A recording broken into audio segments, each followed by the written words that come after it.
Sa punto po ito, nasa linya po ng ating telepono si South Cotabato Governor Reynaldo Tamayo Jr.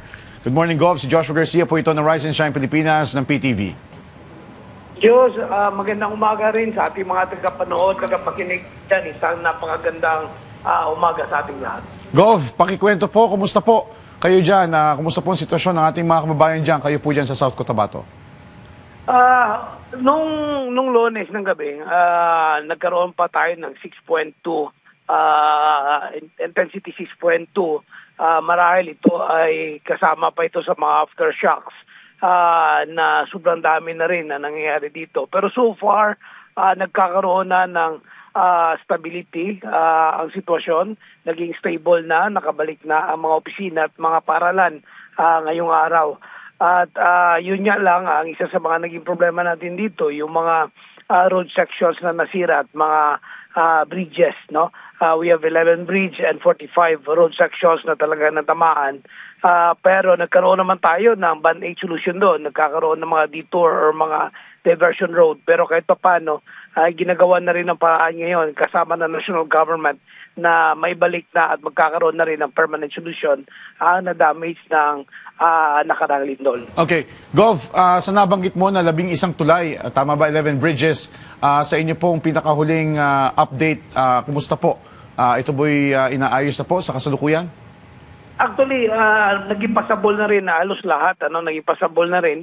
Kaya lang, mayroon talagang ibang dinivert na muna natin, pero nagawan na rin ng paraan ito ng national government.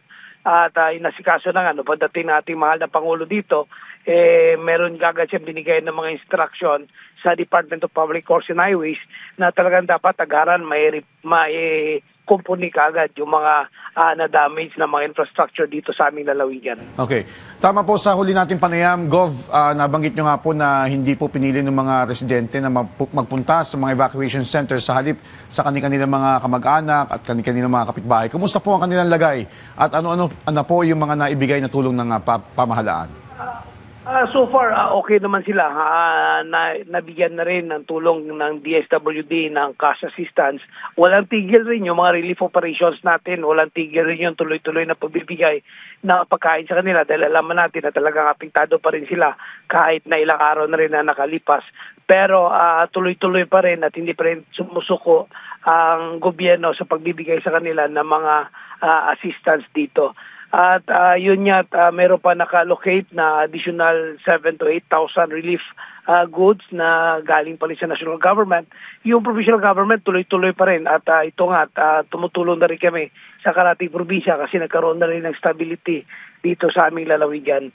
So far, talaga nakita natin yung pagtutulungan ng national government at ng local government at nakita natin na sa pagtutulungan ay talaga mas napabilis yung aksyon at napabilis yung pag-act natin sa hinarap natin na problema noong nakaraang lindol. Okay.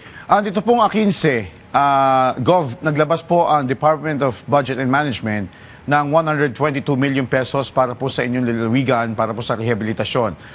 Sa tingin niyo po, gaano po kalaking tulong ito? Malaking tulong yan. Actually, 122 ay nasa local government support fund yun. Development fund naman yun.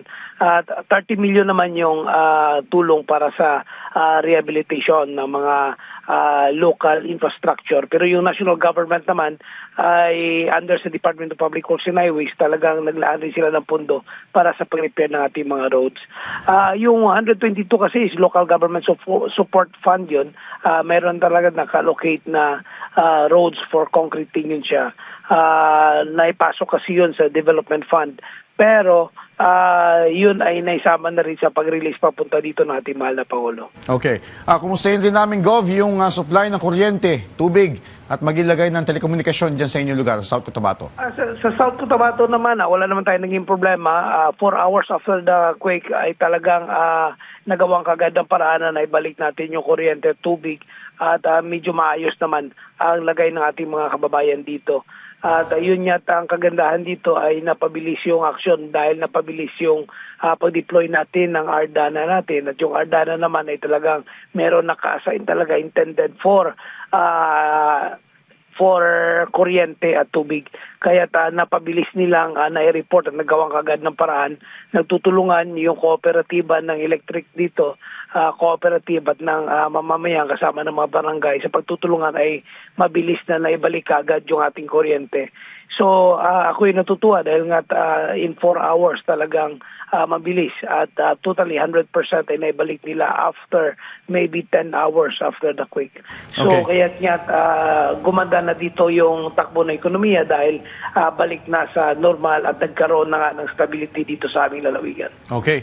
Panawagan nyo na lang, Gov, sa inyong mga kababayan, sa inyo po nasasakupan dyan sa South Cotabato. Go ahead, Gov. Sa mga kababayan ko at sa mga South Cotabateños, ako'y lubos na nagpapasalamat sa pinakita nating pagkakaisa. Tunay na sa ating pagkakaisa, walang pagsubok na ating hindi malalampasan.